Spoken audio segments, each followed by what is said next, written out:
Lingon ako ng lingon, wala akong makita. Tapos nakita ko ang lalagyan ko. Ligaw na pala ako, hindi pala ako din sa amin.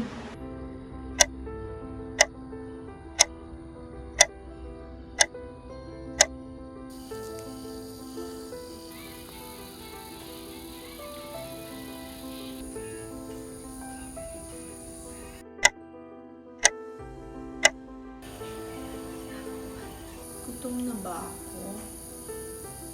Sige na, ipagluluto kita. Kahapon mo pa yan sinasabi sa akin. Hindi mo naman ginagawa. Nagsasawa na kayo sa pag-aalaga sa akin, ano?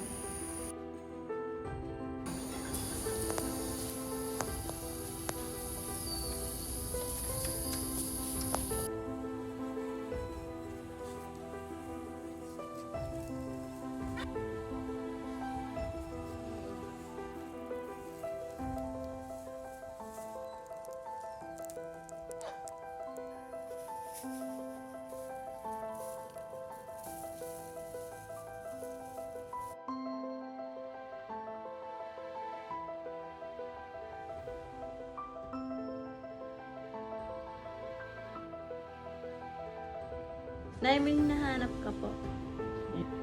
Hello? Barangay po ba ito? May nawawala po kasi ditong nanay.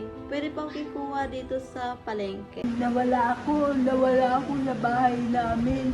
Hindi ko alam mababalikan ko. Kaya, nung mapunta ko sa kanya, parang nawala ako, naligaw talaga ako.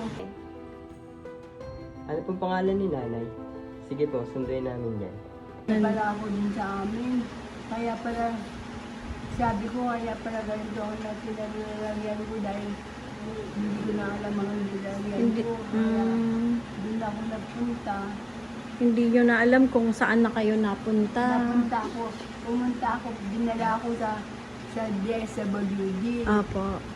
Sabi ko saan na pupunta, sabi ko sa nagdala sa akin, sabi ko sa DSWD.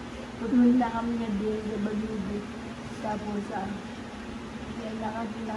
nakatanga lang ako doon. Sabi ko, paano na kaya ito? Wala ko nalayas. Dito na lang ako. Sabi ko, saan na kaya ang mama ko?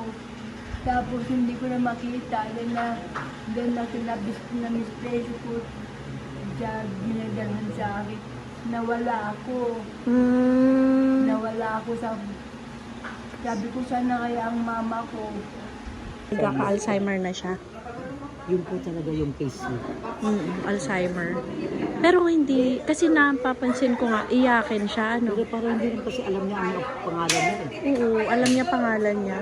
Pero, Lola Baby, di ba? May mga anak ka. Sino po una yung naisip? Anak po ba o yung nanay niyo? Mga anak ko. Mga anak niyo po. Pero hindi ko na sila nakita. Magmamawala ako. Hindi niyo na po sila Hindi nakita. ko na sila nakita. Pero wala naman pong nagsabi na, ano po ba yun yung nakakalimot? Nakakalimot. Apo, yung parang nakakalimot na kayo, parang gano'n. Sabi niya sa akin, wala ka ng mga anak. Sabi sa akin. Sino po nagsabi? Sabi sa akin yung, hindi ko alam kung kapitbahay namin, kung ano yung sabi sa akin. Parang inano kayo na wala na kayong mga anak. Sana makita nyo po yung mga anak nyo, lalo na pag magpapasko, di ba? Pag magpapasko, pero masaya naman dito kay Lola Terry. Siguro kailangan lang yung makita sila. Masaya lang, masaya po sa kanila. Pero hindi ko maalis sa akin yung palaya. Sign daw kasi ng Alzheimer yung parang magiging iyakin. Parang lagi siyang naawa sa sarili niya or nalulungkot, parang gano'n. Naiyak na. Parang naiyak ako malagi. So umaasa pa po kayo talaga na makita nyo pa sila, na mapuntahan kayo. Yun na, iiyakan ko lagi. Palagi iiyak ako. Lagi niyo po ba yun, Lola, pinagdadasal? Mama, palagi po pinagpe-pray ko yung pagkakita ko sa mga anak ko. Pero wala na sa paningin Diyos. Kasi alam mo baka hindi nila ako makita. May tissue kayo, Lola. Tissue po, yan. So, hihintayin natin, Lola, baka sakaling madalaw kayo Hindi dito. ko na makikita sila eh. Kasi malalaki na sila nung makita ko sila. Hindi ko na sila makikita. Kakalungkot, ano, kasi Nakakalungkot kasi lalo nung makita ko sila nung matupapunta ko dito. Naku, naasan na ang mga anak ko, sabi ko sa kanya. Sabi ko, sa sarili ko, pero wala na akong makita. Wala na akong pag-asa talaga na makita ang mga anak. Pero Lola baby, naiisip nyo ba madalas na ano, 'di ba? Pag baby pa yung mga anak natin, yung mga bata pa, inalagaan natin sila ng husto, minahal natin sila ng husto. So pumapasok po ba sa isip nyo na sana One vision. ganun din ang nagawa sa inyo? Sana nga. Pero talagang wala akong pag-asa eh. Wala akong pag-asa makikita sila. Malay nyo, 'di ba? Nagpe-pray tayo. Sabi nga ni Lola Terry, yung power of prayer sobra, 'di ba? Sobrang nga yun. Pero kasi lahat ng bagay may ano yan eh. Mama, palagi po pinagpe-pray ko yung pagkakita ko sa mga anak ko. Kung talagang ibibigay ni Lord sa'yo, o ni Mama Mary, ibibigay sa'yo yon. Ni Lord sa akin. Kasi- talagang bigyan ni Lord sa akin. Kasi baka ito, mas makakabuti sa'yo to. Kaya, hindi niya pinapakita yung mga anak mo sa'yo. Malay mo, di ba? Yun yung dahilan. Kaya Mas pag- makakabuti sa'yo ang nandito ka kay Lola. Pag nakikita ko yung pangalan ko, sabi ko, Diyos ko, wala na sila, hindi mo na siya naman nakita. Sabi ko, Malay niyo po. Malapit na magpasko. Lola, baby, huwag ka mawawalan ng pag-asa. Ha? hindi ako nawawalan ng Always pray. Always pray. Diba? At yun. Smile na, Lola, baby. Smile. Ilang taon na po kayo? 79.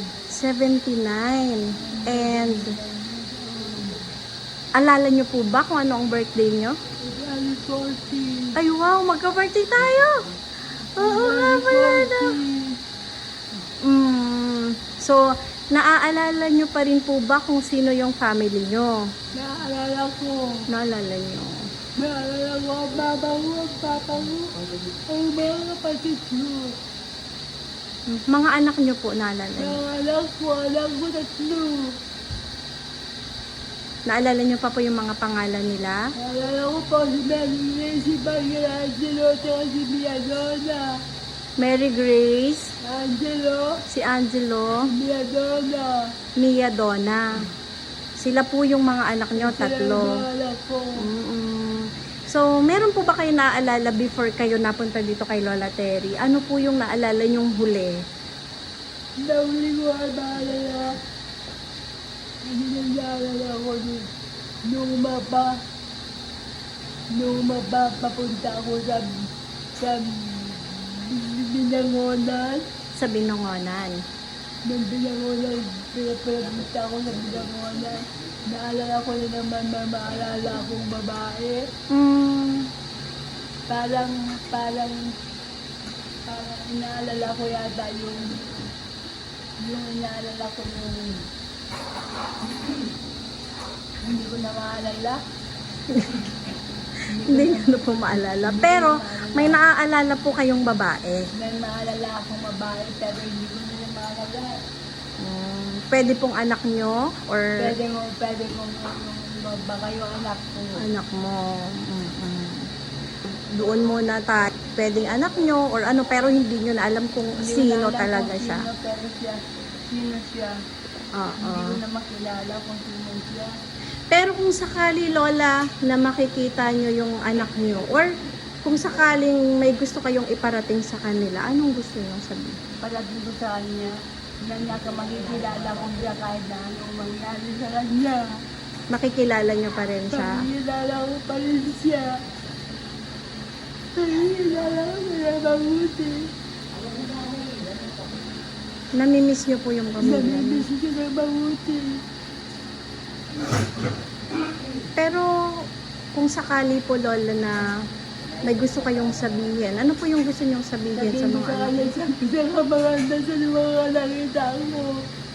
Ano po yun? Ano Siya po? ang pinakamaganda sa nakita ko. Ah, siya yung pinakamaganda sa nakita nyo. Sasabihin nyo dun sa anak Sabihin nyo. ko sa kanya kasi si Mia Lola ang pinakamaganda eh. Mm-mm. Siya Siya, si Mary Grace. si Mary Grace Pero po. si Michelangelo, gwapong-gwapo siya. Mm. Ano po kayo dati? Ano pong trabaho nyo dati, Lola? Sa clerk ko sa office. Sa office? Opo. Ah, Sa PTA, clerk ako. PCA. PTA. Ano po yun? PTA. Ah, PTA. Clerk ako sa Clerk po office. kayo sa office. So, ayun, may tissue tayo. Pwede tissue. Bigyan mo si Lola ng tissue. So, kung meron po kayong i-wish ngayon, Lola, ano po yung wish nyo? Sana makita ko yung mga anak ko ulit. Ano, Makita sige, ko tingnan. sila ulit para magkilala ko sila kung paano ba magkita ang magnanay. Kahit po ba si Lola Terry, hindi nakita pa yung mga anak mo? Hindi po. Hindi rin. Talagang zero. Pero malay nyo, pagkatapos nitong ating kwentuhan, pag napanood nila, bigla kayong dalawin dito, di ba? Baka. So, sabi nga, hanggat nabubuhay tayo, huwag tayong mawawalan ng pag-asa. Yes, I dream of that also. Pero masaya naman po ba kayo dito kay Lola Terry? Masaya po ako dito. Naalagaan po kayo, ano? Nalagaan na po ako. She's giving me everything. Ang galing, ano? Si Lola Terry po yung nagbigay ng pag-asa sa ating lahat. So, eto si Lola Baby po ay hinahanap or naglolonging sa kanyang family, sa mga anak po niya, kung sakali man po na mapapanood nyo to at kilala nyo pa po yung nanay nyo, pwede nyo naman po siyang dalawin. Dito po sa Blue Whale Mission of Our Lady, INC. Dito po yan sa Darangan, Binangonan, Rizal. So, thank you, Lola Baby, ha? Ano nga po ulit ang pangalan nyo na Teolinda Bernabe. Leo Teolinda Ateo Linda Bernabe. Bernabe. Kung asawa nyo po, naalala nyo po ba pangalan? Leonardo Bernabe. Bernabe. So, yun. Marami pa pala kayong naalala eh. Marami pa ako naalala. Sana mabibigyan ng importansya. Lahat ready. Hindi ko pa rin ready. Well, when I was given birth, I dreamed na sana mga panganak. Hindi ako mga pangasawa. Kung hindi,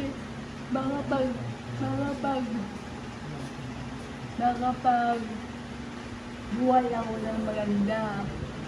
Sana kaya ng mama ko, kaya na makita ko ang mama ko. Yun talaga yung nakakalungkot pagka yung panahon na ganito, namimiss natin yung mga nanay natin. Di po ba? Kasi kahit nasabihin po natin na nasa ganitong edad na tayo, naiyak naman ako sa inyo, Lola Baby. Kasi kahit nasa ganitong edad na po tayo, hahanapin pa rin talaga natin yung nanay natin. Di po ba? Kaya sana ganitong edad na ako, makita ko pa ang mama ko. Makita niyo pa po yung mama niyo. Nasaan po pala mama niyo? Hindi ko na nga alam eh.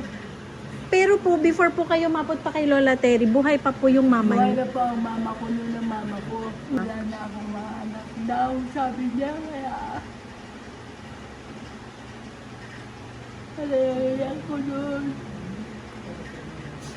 Kahit sabi niya, ako naiyak.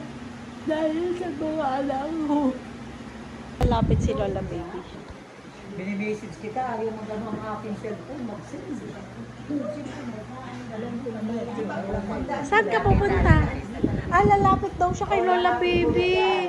Ay, lalapit daw siya kay Lola Terry. Big best pa rin yan. Iiyak yan. Naiiyak naman ako. Lola, ganun kanila ka, ka lang. Oras at pagmamahal. Ang pera ay kikitain pa, ngunit ang buhay ng magulang ay may hangganan. Huwag mong hintayin na huli na ang lahat bago ka bumawi. Binigyan ka nila ng magandang buhay at buong oras noong ikaw ay bata pa. Ang hiling lang nila sa kanilang pagtanda ay kahit kaunting oras at atensyon man lang mula sa iyo.